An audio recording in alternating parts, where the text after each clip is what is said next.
Good afternoon. My name is Dale Rodriguez, and this is Flabonga Monthrothacube. If you are further west of me, it's probably early in the morning. If you're further east of me, it might even be tomorrow already. Thank you for listening. Thank you for viewing. Appreciate it. And with me today, I have Andrew Ward, aka Sketchimus Prime. Thanks for the introduction, Dale. Appreciate you being here. Yeah, it's good to be Did I on say screen it? again. Did I say it well enough? Yeah, Sketchimus Prime. Sketchimus Prime. For those of you who don't know, um, I know Andrew fairly well. He's met my kids, I've met his kids. He's an Mm. all-round nice guy. It just so happens that he also works at BDO, one of the top 5 accounting firms in the world. It just so happens that he has worked an extensive career in managed services provision. Provision, is that right? Or a managed hmm service provider. And it just so happens he's agreed to be on the show, and I can ask him silly questions and some serious questions. Hi, Raquel. Thank you for joining. Raquel Flores, by the way, joining from Texas. I think it's like 6 or 7 a.m. where it is for her. So, Raquel, thank you for getting up early and tuning in. Like, if you guys don't know Raquel, by the way, follow her on LinkedIn. She's a very clever, interesting person with just insane content and all-round nice person. So, Raquel, you're awesome. Andrew, are you ready for me to go full Jeremy Paxman on you? Whatever, mate. Let's do it. Let's go. Managed service provision providers. What is this? Why do I need it? There's so much hype around it. Hey, if your business is really big, you need us. Why do we need you? What do you need you for? Do you know what? I think the first misconception is that you need to be a big business in order to have a managed service provider. You don't. It's generally managed service generally fits a need or requirement, normally around being time poor, lack of resource, a lack of ability, and understanding a gap in a requirements market. Typically, are why you would need a managed service provider. Comes in all flavors, but in the flavor that I look into, it's security. What's up? What are the services that can be provided? It depends. It depends on the service that's on offer, honestly. Okay, However, so you yeah, got some OnlyFans kind of deals going on, or? I mean that if I understand it right, that technically is a managed service. I'm sorry, you were being serious and asked you a serious question about business because it's a serious business show. Business.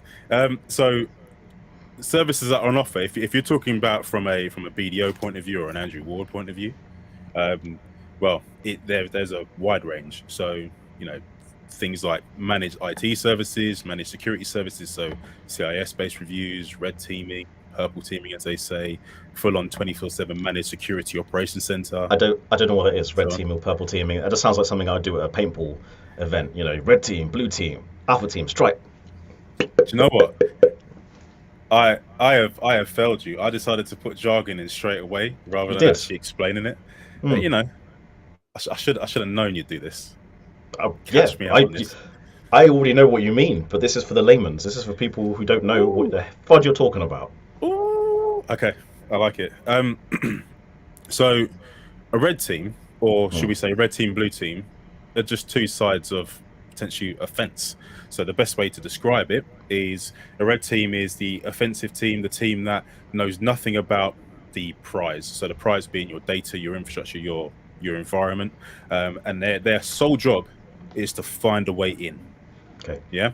Okay. A blue team is actually the team that you employ already within your business that comes in various forms. So the information security manager, most Mhm. companies just the IT manager and the rest of the team, for example, and they know what is happening within the network and the business. They understand what you've deployed, the Mhm. risks, the exceptions, the industry requirements as well, Yep. and they are a bit more educated. Now, normally they're definitely opposed, and how we leverage it in really simple terms is we'd probably do an exercise to say, look, we don't know much about you, let's find out, and go like as they say, a traditional hacker and go in, and then we will turn it into what is considered like a purple team, where you mix, see what we did there, mix red and blue, to Thank you for truly explaining.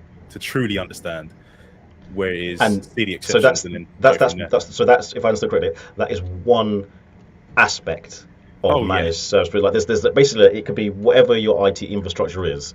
There is a slice of pie that you could potentially outsource to a managed service provider. And I'm guessing some providers do lots of things. Some providers only do 2 or 3 things.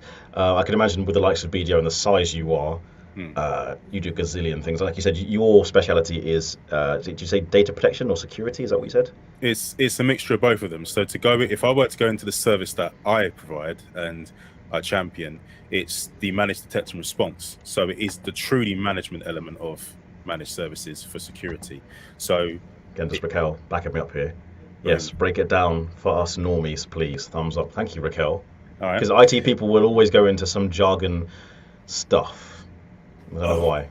Oh, you just shot me in the What? heart there. Ah, Good. A shot through the heart, and you're to blame. You that give IT a great name. There you go. I made it positive. I'm gonna defend myself. With a sword, Yeah, wooden sword.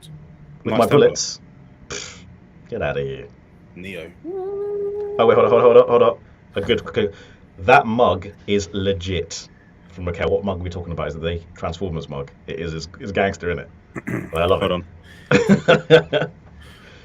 One shall stand, one shall fall. I didn't know Raquel was the Transformers fan. I'm not gonna lie. This is something All new I'm, to me. all I'm gonna say And is yeah. Raquel has just added 100 points to her credibility. Just saying. Well, she's gonna get another 50 points for this question. Important question. What's in the cup? I'm guessing it's water or coffee because it's the middle of the day and we're both at work. That's right. Yeah, it's coffee. It's a black coffee, one sweetener. And to stave off the caffeine a little bit, to pace it out, you have to have a pint of water as well. Yeah. All right. So you've actually been in the managed service provider industry for a while. I want to say over a decade, right? Yeah, 13 years.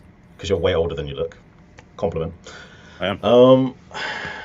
What are the biggest changes you've seen in the time that you've been in the sector? More acronyms. Oh, there's more. Okay. There's loads more acronyms. No, do you know what it is? It's that sounds a little spiritual. It's like transference of energy. So what people have traditionally seen as a potential endpoint issue suddenly becomes a network issue, suddenly becomes a services issue, and ultimately we're just recycling the same threats, the same requirements, but putting different badges on top of it. So that's what I see. The biggest trends I see is everyone's going, oh, you do zero trust, put a sticker on it, we do it now. Yeah. And Yep. just pretty much re-answering age-old scenarios and not keeping it simple. Okay. Do you mind if I switch gears? Because I want people to realize, I personally think you're a very cool person, by the way. And I want people to know some of your personality, not just your IT guru wizardness, right? I like it. So well, otherwise it's boring. Don't get me wrong. Like it's interesting when people get insights and they know about MSP, and I can ask you about it for days. And you can tell me about the Internet of Everything, and it'll be cool, and people will learn stuff, and it'll be good for their business.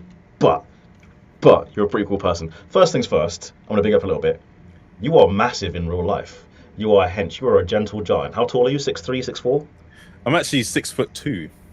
Okay, well, you're 6'2" and have broad shoulders. I know this for a fact. And back in the day, you were pro or semi-pro Muay Thai. Is that right?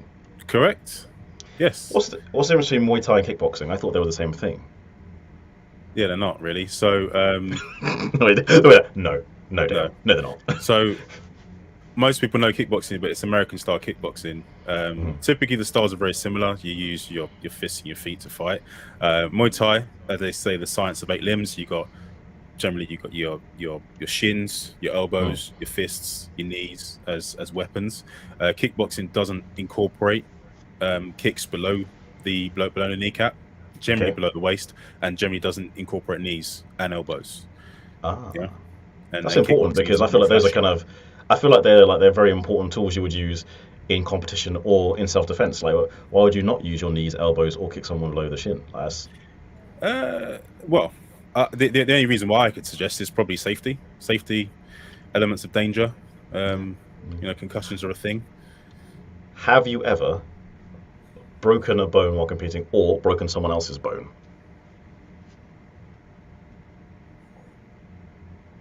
No, I haven't broken a bone while competing, no, luckily. But I know of broken noses and broken knees. It's generally because I'm quite dense, though, I would suggest. I'm trying to be nice. You're trying to be humble. You were hench mofo. Like, I'm going to say it for you. Like you are swole to the Maximus Prime. You know what I mean? Like he's a big dude. But See that's, what that's you what I did like about you. You don't yeah, you don't throw your weight around, man. You're a gentle giant. That's what I like about you.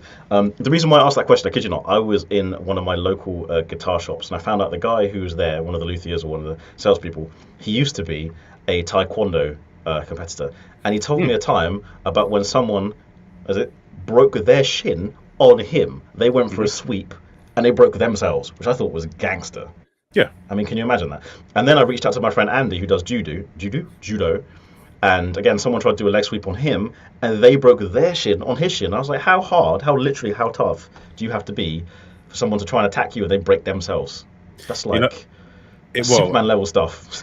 there are, and I'm going to be so annoying and proper go into the geekiness of it, but and say it probably depends on at what point did they strike the shin, what the position was of the person being attacked, and how they attempted it. To give you the quickest basic example is the front part of the shin, the sharp point, the bit that hurts the most. That's the most powerful part of your shin. If you were to strike with the side of your shin, you know, with the I'm no bioscientist. If you strike with the side of your leg, that's the weakest point, and that's where if anybody kicks to the side of the leg, then it ends up breaking and wrapping around the other person's shins. That's probably what ended up happening. People tend to swipe with the side of their foot, which is the side of their leg, and with too much force, yeah, it breaks. I want to say the tibia and fibia. Is that right? One of the two. One of the hench bone. One is the not so hench bone. Got it. Probably. I thought I'd do a WWE moment, you know. Yeah. First of all, that is nowhere near as big as a WWE belt. And Raquel asked a question, but I think you already answered it. She says, I practice kickboxing. How different are they, Andrew? Well, Andrew kind of explained. So there's less, you don't use knees, elbows in kickboxing, and you don't do anything below the belt in terms of sweeping or kicking. Is that right? Yeah, and I had a tiny bit extra. So there was this thing, you know, I guess region wars between Thai and America. And what they did is they made this amalgamation called K1, which is like a merger of the two, which does incorporate, depending on what level, does incorporate knees, does incorporate low kicks, and can incorporate elbows. But the actual styles itself, in terms of discipline, then they change.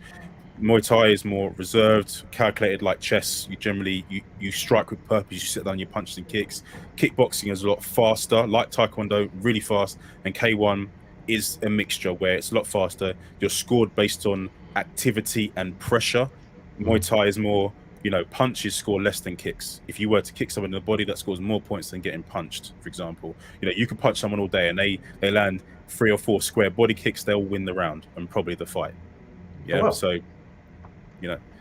Got another viewer, Simone Stayers-Jones. Good morning, guys. Yo. Hey, Simone. Good morning, Simone. Hopefully it's Simone, because I have a colleague with the same name and it's pronounced Simone. And if you say Simone, she gets upset. So I think in the world of no audio on Simone's part, we can probably say Simone, even if it is incorrect, and keep saying Simone, and she might get in trouble. She might get upset. I love the way you said her name several times. It made me think of Destiny's Child. Say my name when no one is around you. Sorry. Oh, look at that. Raquel responding as well. I'm liking this. I'm liking this little back and forth. It's cool. All right, back to business, because this is educational. We've got to learn some stuff. You can't just sit here and look pretty and talk about kickboxing and taekwondo and martial arts. Next question. What the fudge is managed detect response, aka MDR, which you're the head of? What is that? Is that another acronym that someone just made up? Pretty much. Yeah. So. Also, did you get to make it up? No, I didn't. I wish. Okay. I wish. No. So, what a trend that you've probably seen that's happened is the acronyms, as I said, change. You've got things like endpoint protection. So you're on your computer. Then you have this thing called EDR, which is extended detection response. And you've got XDR, and same sort of thing, extended. Then E got replaced with X. Then you've got MDR, managed detection response. So ultimately, what managed detection response is, it's the ability to mitigate, scan, and prevent security threats within the wider network. And to kind of break that down even further, which leads on to your previous question about what do you provide as a managed service. It's threat hunting, generally a 24/7 service, cybersecurity insights, so based on what's out in the wild, what's within the network as well, the ability to continue report, provide risk scores based on specific changes that happen in organizations. Sorry to interrupt. May I ask a silly question? Of When you say course. threat hunting, Mm. is that some kind of antivirus software or AI that is looking for stuff that doesn't look right, or do you have a person on a machine who is looking through the different ones and zeros, going, that doesn't look right, that looks like it's a bit unusual? How does that work? I know obviously you can't tell me the technical specifics because that's probably proprietary information, but what's actually happening when? It's If you all, don't know, by the way, just say you don't know because like no, I don't no, really no. know either. It's a mixture. It's kind of a mixture of all of it. And if you're asking, what do we offer? It is a mixture of everything you've just asked, right? But MDR, like most services, they're not all built the same. And when you start comparing apples with apples or apples with pears on the service, you then break down exactly what their people offer. So typically, some businesses lean more towards AI and use tools and technologies like things you hear about, like Darktrace and other things like that, where they lean heavily on machine learning and artificial intelligence, for example, right? And then am you I right in have thinking, again, sorry to those things like Darktrace, again, they analyze maybe the web traffic or email traffic that's going through a company server or infrastructure, and they then see those patterns and anything unusual, they go, okay, this could be unusual, and that's what it does. Is that right? Is that my understanding? typically, yeah, and that's the base AI element that's in pretty much all services that exist that provide that. Then there's also what they consider, zero trust based protection, 0-day based protection, which is anything that doesn't seem, anything that hasn't been legacy, that hasn't quite got a signature. They would typically look at it, see how it behaves, spin it up in what is considered a sandbox. And for anyone who don't know, a sandbox is a segregated environment where you can effectively explode things or test things out that don't destroy the rest of your network, and then it will then release it. So the best way to describe that is everyone uses email protection services. You hear the likes of Mimecast, Barracuda, all them, right? When someone sends you an email, you've probably had it before. You've been on the phone, they go, I've just sent you an email with an attachment, and it hasn't arrived for about 10 minutes. It's going through the sandbox, it's going through, it's checking, it's going, and it goes, right, goes through all these various different checks and goes, do you know what, it's safe to release. There you go, or quarantine.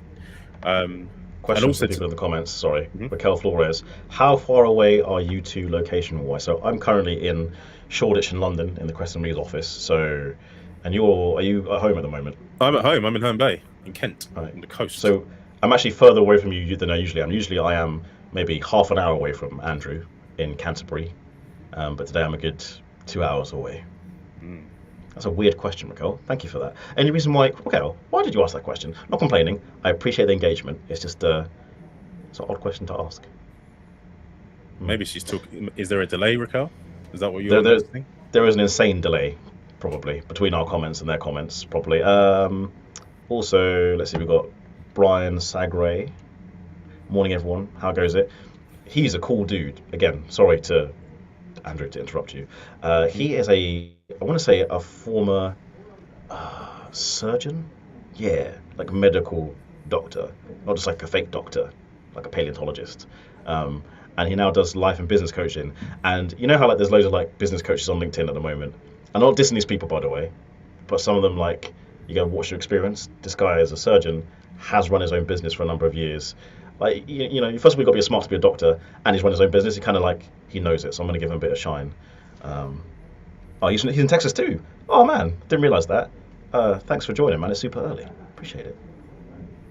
Giselle Hunt. She's been on the show before. We like Giselle. Have you met her, by the way, Andrew, at all? No, I haven't met Giselle. Not yet.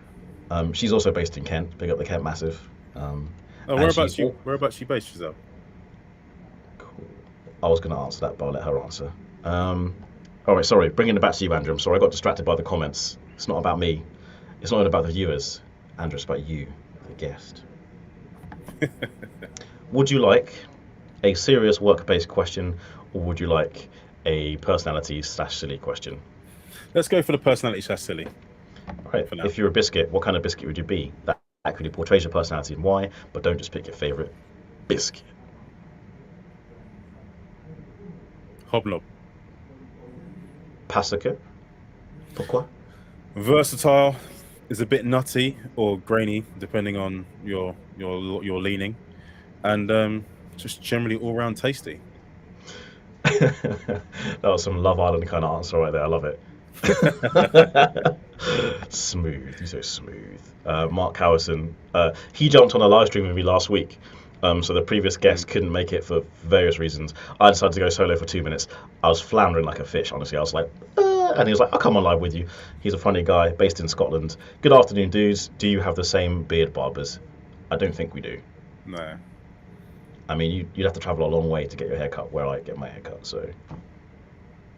It's just self-styled, just home clippers. Ditto. Home clippers, get the edges on, get them lines. Get a beard brush going. Yeah. Giselle's based in Maidstone. That's pretty awesome. Okay. Up the road, pretty much. Yeah, she's not too far, not too far. Thank you, Raquel, for doing the translation. Biscuit equal cookie in the USA. Yeah, because I've had American biscuits before. It's like a bland, unseasoned scone. Yeah, mate. It is. It's not that great. Controversial.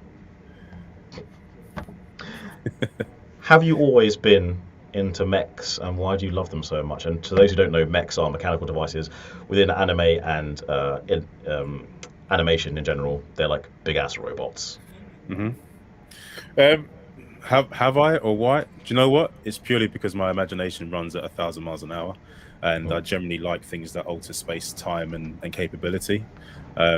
It'll probably be no secret to all of you to think that I was a massive fan of Power Rangers or Super Sentai for those who are truly educated.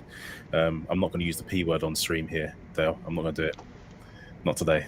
Not today. Do it. Just do it. Yeah, and generally when Transformers or also Macross Saga or people know as Robotech came on the television at a very young age, I generally loved it, and well, that sponsors all the random geekery I've got around me. Because you have, let's try and zoom out a little bit, because you've got a fair amount going on. Every time I do a live stream with you or we chat, do a Zoom, like it's behind you, the shelf is just flawless. Various versions of Optimus Prime. Got the Infinity Glove, Gauntlet. Sorry, like you've got so much cool paraphernalia. I've got stuff on demand. I've got a magnetic Thor's hammer, which one of my old colleagues Mark 3D printed to me before I left ADM. Soundwave is available on deck. I've generally got quite a lot. Mark's asked us a really good question. Mark Howison, can you dance? My theory is that all the bad dancers at the office party are in IT. Well, now we're getting to the realm of stereotypes, and I don't know how far we should go on this live stream when it comes to stereotypes. Let's do it.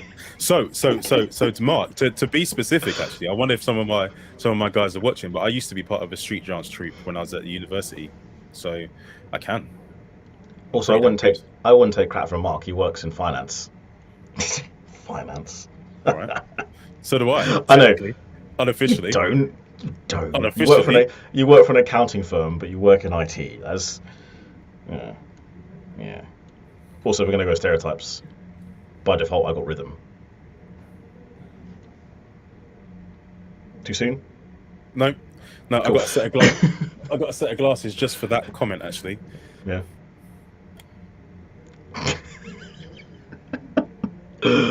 A bit dusty, actually. Hold on, let me take these off. They're a bit dusty. I love those glasses, man. I love when they make an appearance. All right. Let's go back to serious. Questions people viewing this, by the way. Without overhyping Andrew, I don't want you to like grill him too much on technical stuff because that's just mean. Do you have any questions for him? Like, he's worked in the IT field for a good 10 years, predominantly IT sales, but he knows some technical stuff. And again, now working for a billion? Yeah. Pound company, like top 5 in the UK, I think top 10 in the world in terms of accountancy, finance, and just general business advisory. Do you guys have any questions for him? Obviously, I'm going to go back to some of the questions I've got prepared, but it's a good opportunity to get some information for yourself, for your businesses. Simone, Jaffa cake, a bit fruity and unsure whether or not I'm a biscuit or a cake. Just to answer your question, Simone, I've been asked this question, the biscuit question, for a good 10, 15 years. For tax reasons, it's a cake, but I'll allow it because people like to eat Jaffa cakes. Right. Okay. What other questions we got? Oh yeah. On your profile, it mentions that BDO is a Microsoft Gold partner. Again, what does that mean? Yeah. Do you know what? Actually, so it used to mean a fair bit. So there was only a fair few partners in the UK that actually could raised to the heights of Microsoft Gold Partner. So it means certain level of technical and operational competency in Microsoft technologies, basically. And they were segmented into various different practices, like, you know, endpoint, server, security, and so on. And that's kind of condensed down a little bit.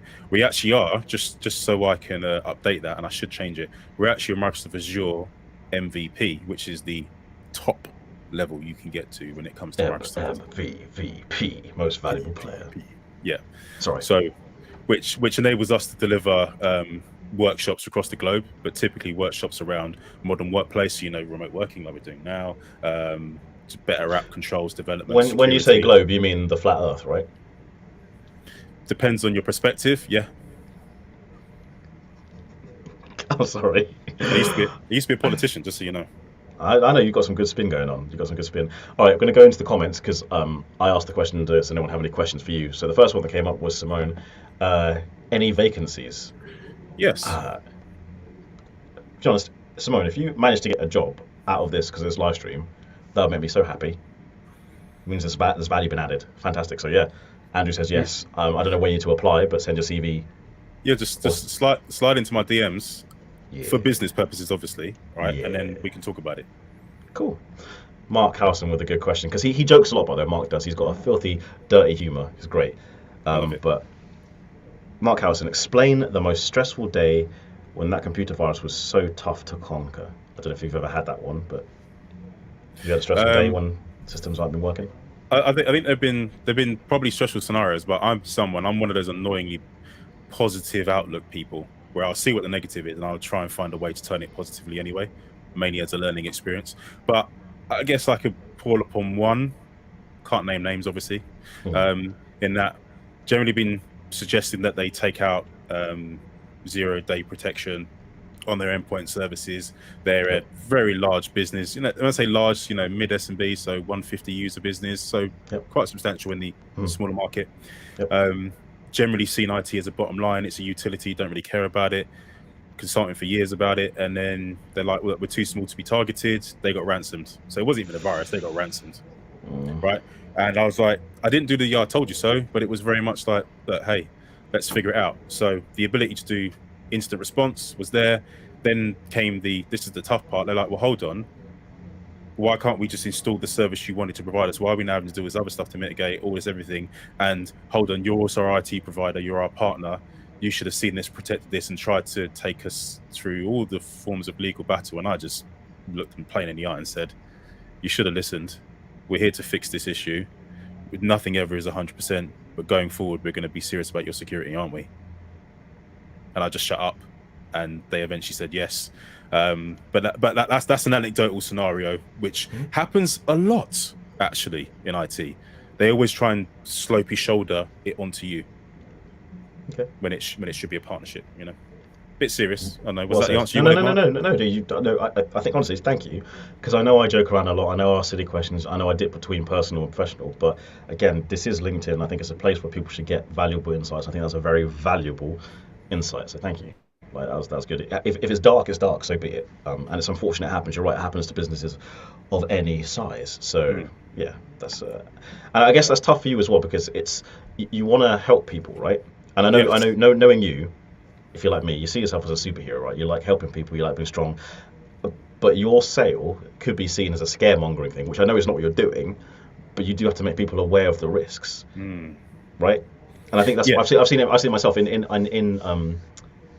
IT kind of, especially data security and privacy stuff, scaremongering sales, which is the worst way to sell, in my opinion. It is because in this day and age, we're better informed. You know, most times your customer is probably 1 to 4 times more informed than you are to what the competition's looking like, what the landscape is looking like, and it's a tough job to keep yourself informed and up to date and not be in your own little rabbit hole or be blinkered. So where we're so much more informed, scaring people doesn't work anymore. They just go, okay, they'll be resistant, and if anything, they'll go the other way, because this is how apathy sets in, where people just bury their head and go, oh, we're too small. Oh, we're not going to do that. And one thing I want to quickly say, if I want to get on my soapbox, you know what, I like to do that, Dale. Oh, wait. Soapbox away. Is every single headline you see that's in the news of this being hacked, that being hacked, we're not going to go into how disingenuous a lot of those titles are. Let's face it. It's normally the smaller partners of those said companies who can afford to have their name on blast. And what I mean is, I think was it 3 or 4 years ago, Sony got, as they say, hacked, but it turned out it was one of their small providers where they actually found an exploit in there because they didn't invest in security because they're quote unquote small, and it worked its way up to change, and they got eventually to the payload, which was Sony.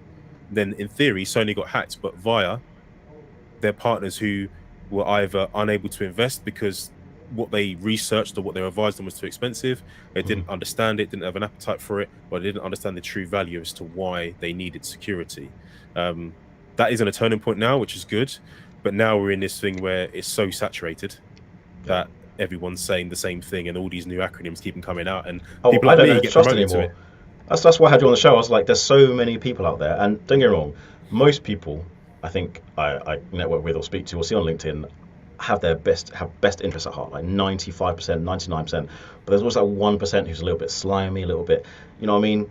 And it's like, it's really hard to see the trees from the woods kind of thing when it's now saturated. So that's why I want to have you on and have a chat. It's because it's about partnerships at the end of the day, right? You know, let's face it, everyone is selling something at some point, right? So we just got to make sure it's mutually beneficial for the person receiving the service and the person delivering the service. Yeah, we can't hide the fact that people get incentivized in pay because they're selling a service. Maybe. You know, really is very funny about OnlyFans. That started out as supposedly a really good business, same as Patreon, right? And then it devolved into whatever it is now. But you know what? It's what it is. I can't knock the hustle. They're still selling a service. Hey, you know. I don't necessarily agree, but it is what it is, you know. But yeah, so as long as we have that relationship and people understand what the objectives are and ask genuine questions, like for me and how I generally approach things and how the rest of my team approach things, we want to understand you. We want to understand what you do, how you do it, what your motivations are. Yes, your job is important and your function in the job is important, but I want to know what motivates you, why you're there, how you got to there. Very similar to what Giselle's asking me on the screen right now, right? And then really then become that person that you can talk to about anything. Like, I will happily have a conversation about anything, right? Even if it's not directly related, because generally I either have someone who can help you, or I can generally give you a sounding board to go, well, let's walk down the path and figure out why this is required. Then if, say, there is a service that perhaps that I do provide, you're not sure whether I do it or not, but that I do provide, then you can come talk to me because we're good acquaintances. Then perhaps maybe I can capitalize on the advice I give you. Great. But either way, you're better informed, you feel relaxed, you can ask those silly questions.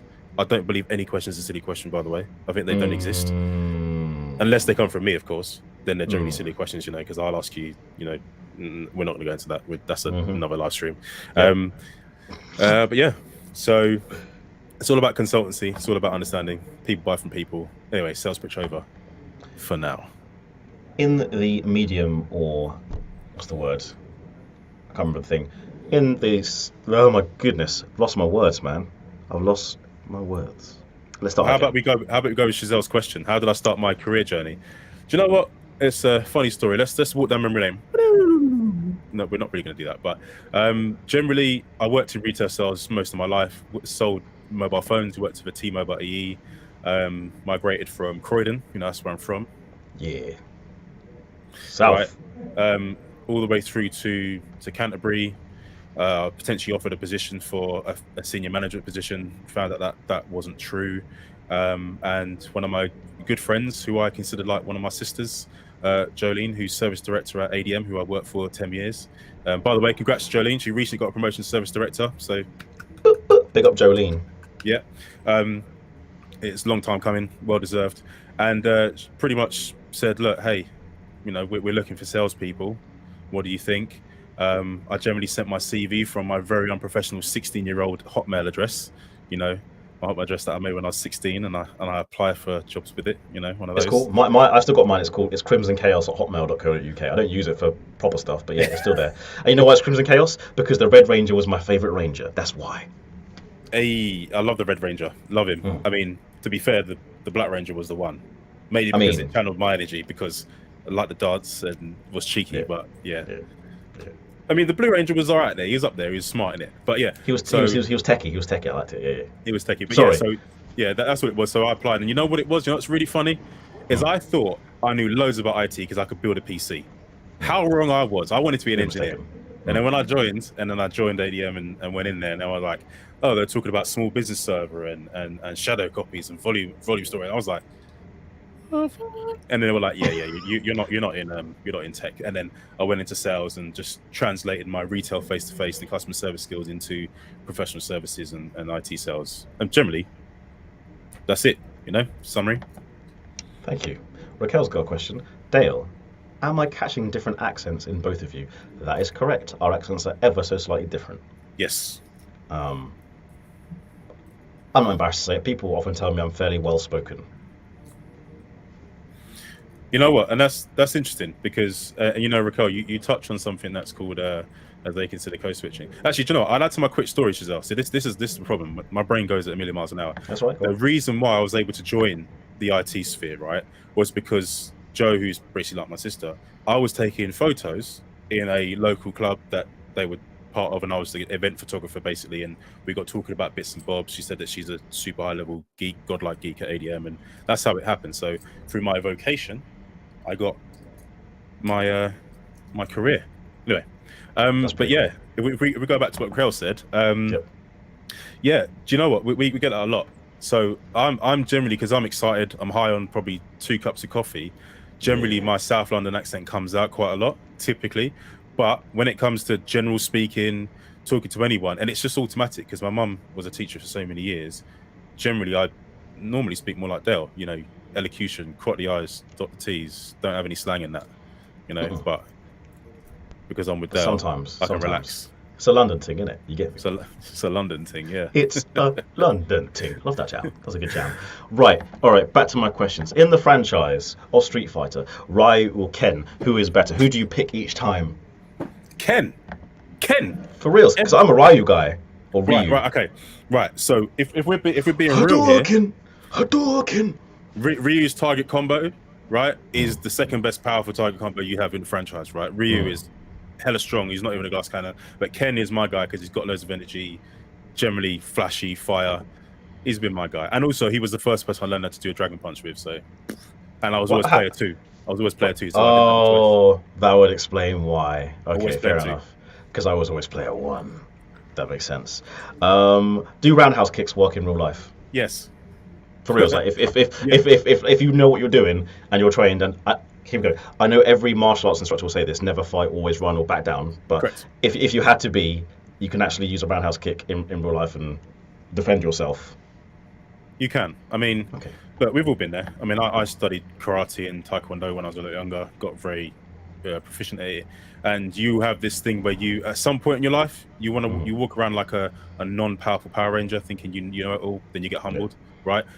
To think that you can execute a roundhouse kick in what you show in the action films, no, that shit ain't real. That don't happen, right? Yeah, I'm guessing. But if you have to, if you're forced to execute, and you've adopted the let's just talk about it and walk away and retreat, i.e., more for their safety rather than yours, being honest with you, right? Most people have a lot of tails, and if you trained enough, you generally see when they tail when they're about to raise their arm. Perfect time for a quick roundhouse kick, done. And you're out. I mean, I got to be careful what I say. I'm not going to say anymore. No, that's cool. Just go to the comments. So, Cheryl's here. Cheryl Thompson. We've done some live streams with Cheryl before. She asked some really good questions about, well, first of all, she's amazing. Another valid business coach. Yes, she's just pure fire. But she asks questions again that a lot of people are afraid to ask about, especially in the UK, about race, culture, which again is not her thing, by the way. That's not what she does for a day job, but she's willing to ask and have the conversation. I got a lot of respect for Cheryl. So much respect for Cheryl. She's amazing. Mike Asherbranner, he's a cult leader that I've recently met. He's a nice guy. He's not actually a cult leader, but we got jokes. He runs the Hounds of Business. The Hounds of Business. He also calls himself a redneck, which I don't know if that's an insult or not, but when I think redneck, I think of Cletus from The Simpsons. Cletus the Slack, Yoko. That's what I think of. The derogatory, yeah. Yeah, but he calls himself a redneck, so I can't. Yeah. Yeah. Apparently he loves roundhouses as well. That's Raquel's comment. He loves roundhouses. Mike, have you ever done a roundhouse kick, by the way? Because I know you used to be a firefighter. I don't know if that comes in handy. Well, Yeah, you roundhouse kicks probably a few beams out of the way, flames. See, because I'm such a geek and I watch so much anime and stuff, I can imagine an anime where there is a firefighter who knows like Taekwondo and he defeats the flames with the power of his kicks. That'd be so awesome. So, do you know what's funny? If you could go and watch Fire Force, please tell me that's what happens. Not exactly, but generally there's a lot of hand-to-hand combat, and it's linked. You didn't. Sorry, I'm laughing at Raquel because she's 5'2". I'm 5'2". That kick is difficult for me. Yes. I don't know. Then just go straight up, front kick, disable pretty much anybody. In the nuts. Mike's response to me calling him a cult leader: it's not a cult if you pay admissions, right? No, it's a pyramid scheme. I'm sorry, I shouldn't make these jokes. Sorry, it's not a cult or a pyramid scheme. Hounds of Business, they're a really good group. In fact, there are people who've joined the stream to comment and support me, and I should be nicer to them because that's what they've done. It's not a cult. It's not a pyramid scheme. They're just very nice people who are making stuff happen on LinkedIn, and I'm really sorry for even making jokes or insinuating or challenging your integrity. Wait, hold on. I'll take issue with this comment right here. Watch cartoons, Mike. What are we saying? Or are we saying that actually we're probably charged for watching animated short films? No, I don't think that's what you're saying. Easy, calm down. I think you're saying I'm going to watch cartoons now, guys. We inspired him. We inspired him. We'll see. Serious question. In your bio on LinkedIn, your banner, it looks fuego, by the way. It's very well done, very professional. I assume that's BDO marketing at its finest. It says something about rethink. What is rethink? And what is? What is?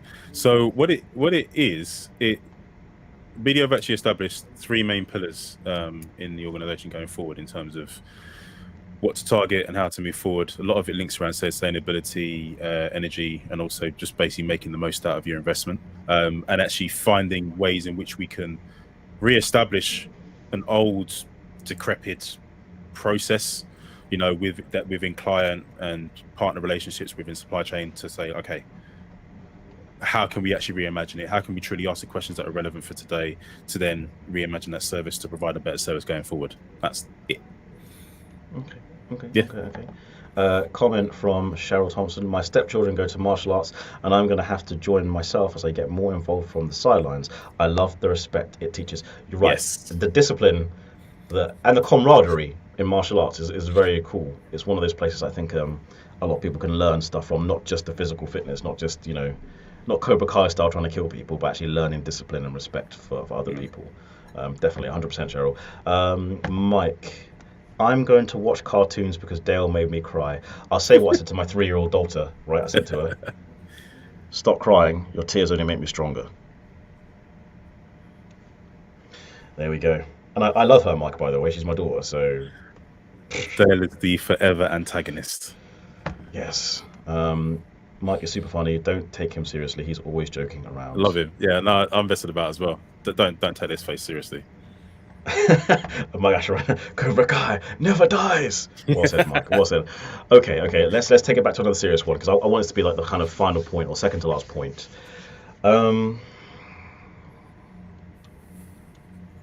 At what stage in someone's business should they consider using a managed service provider? And the reason why I ask that is, ideally, you'd have a system or process or IT infrastructure that's as solid or as robust as possible. But I could also imagine if you're a bootstrap startup, as in someone who's paying their own way to start their business, you probably don't have the budget for it. So in your mind, is there like a turnover or a tipping point or a staff point where actually you go, no, I need someone to help lock this down? And you mentioned that a mistake that I've made is I thought MSPs only work for bigger companies. Are there service offerings for, again, smaller companies, so one-man bands, maybe one employee, that kind of stuff? I've asked a very vague question, sorry, but to summarize, is there a tipping point as to when someone can ideally have an MSP for their business? No. There isn't. And to answer it as succinctly as I can, it really comes down to the service that you're offering or you're looking to manage. So ultimately, it's a redistribution of time, assets, and availability. So most businesses, startups generally do it all in-house. You do it all yourself, and as you know, especially the work you do, you end up trying to get people to move from archaic finance and tax-based systems over to something a bit more digital, a bit more automated. To give them their time back. That's effectively managed service. So we're able to supplant skills into a business that enables them to do what they're generally there to do. So the CEO is not interested in what's going on truly in their IT estate from a detail level. They want to know what it is. Is it operationally? Are they operationally secure? Is doing everything? Are their users okay? And the CEO, again, it could be one CEO all the way through up to a Fortune 100 company, whatever. It doesn't matter, right? It's just basically delivering that capability, really, and making everyone's lives easier, so that people are not so time poor and not wearing 50,000 hats. And the best way maybe I can describe it is IT managers traditionally, especially in the Kent region, you find that, let's say an average user business, the 200 user business, where maybe an IT manager and an IT analyst who's effectively an IT junior, so fancy way of saying that. They're pretty much in charge of everything, delivering the ERP, managing the security, making sure the boss's home machine is okay, even though it's got nothing to do with network. I'm looking at you, bosses. Stop that, right? Yes, you're right. Sorry. Oh, can I put this in my network, even though it's no. It's funny because it's true. And yeah, so, but typically what you'll find is the life expectancy, this is going to sound morbid, of a typical IT analyst or an IT manager in any company that makes them do everything, especially if they're growing, is probably 1 to 2 years. Or they bed themselves into the point where they're there for 10 years and they themselves have never had the ability to actually expand their knowledge. So they're abashing knowledge, and then they eventually become a leader of their own castle. Their knowledge is a bit archaic. You then start finding that the team and new starters, so let's say we join different businesses, we could potentially know even more than the IT manager that's been there for 10 years, because they haven't had the time, the ability, and the inclination to train, to expand their team and grow. So a managed service will basically support. Yeah, got it. Sales. You're amazing. No, it's not sales. I'm just saying. Yeah. There you go. So first thing, I have a new ring light, so I'm just messing with the colours at the moment. White, blue, yellow. No. Go back to white. Go back to white. And go to blue. White. Go to white. Because we're streaming in 720p, and obviously if anybody really wants to know the shutter speed of the camera, or the webcam you're using can't keep up. So I would say white is better. Blue is more natural, but white is probably better. Thank you. And it's been on yellow the whole time. Okay, 2 more things, and then we'll wrap it up. First of all, I'm going to ask you, do you have any questions for me? And then second of all, I'm going to ask you to deliver a nugget of bombshell or little nugget of wisdom to wrap this up. So first thing, do you have any questions for me? Yeah, when can we do this again? That's the first question. Never. It's a one-time deal. All right. And then the next one is... You can book in again using the calendar link. Do it. Yes, I'll do that. Thank you. Bang. And it's more of a wider conversation probably to you and the audience. Is who wants to see another geek stream? I don't think some of these people know we do a geek stream. The geek shall inherit the earth. I don't think they realise. Well, let's plug that. Should we? No, we don't need to. But a lot of nonsense that happens in that stream. Yeah, literally, it goes left pretty quickly. It's because I don't plan it. Like if I planned it, I could probably like rein it in and make sure it has some like kind of direction. But it's just 4 or 5 geeky people who are very creative who go on some ridiculous tangents. I enjoy it because I like talking to you guys. But I think the last one we did was like 3 hours, and we had drinks, and it devolved quite quickly. Yes, and you were on the train as well. I was.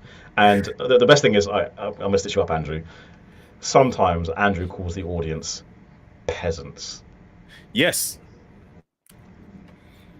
And hey, listen. All right, Cheryl's here. I can do tough talks now. It's happening. Yeah? No, what it is, is I love it when people, and,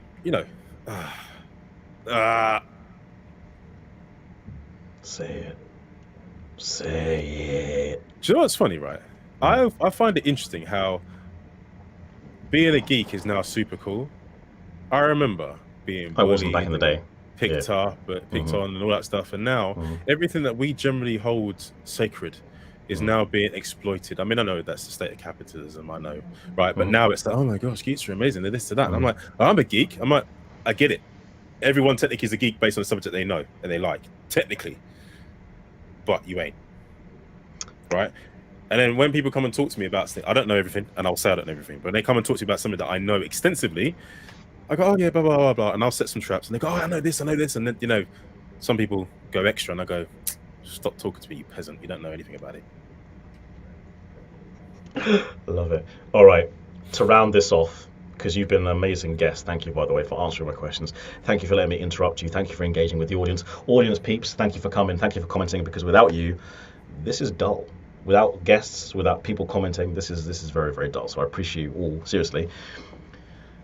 Andrew, do you have any final nuggets of wisdom, work-wise, personal life-wise, martial arts-wise, you just want to drop to round this off, and I'll hit the end broadcast button after you're done? Be considerate of everyone. Be kind. Be aware that actually, generally, people are probably dealing with more things than you've just put on their plate. You know, I'm talking about work-wise, personal, and so on. Be a bit more considerate about people that actually know things a lot more than you do as well. So I guess if I were to say a nugget in my industry, I'm not here to really sell to you and rip you off. I'm here to just generally understand you, your business, and see whether there is some value that we can actually provide to your life. And if you take that away to what you do with your personal interactions at home, at work, and so on, generally the world could be a better place, I think, in my opinion. And yeah, I don't really have anything. The IT world is so vast, but you know, if you like what I said, if you're generally intrigued about what we talked about today, and you want to know a bit more, then hit me up. Just literally hit me up on LinkedIn. My name is Andrew Ward, and I will answer all the silly questions that you have, questions that you feel afraid that you can even ask your own internal IT team. And by the way, no, I don't look to replace your team. You know, it's all about empowerment, working with them, making the best out of the bad situation. And I partner with people, so we've got an ability to do stuff. If you don't have the ability, but you want to deliver it, I'll also partner with you to make it work. End.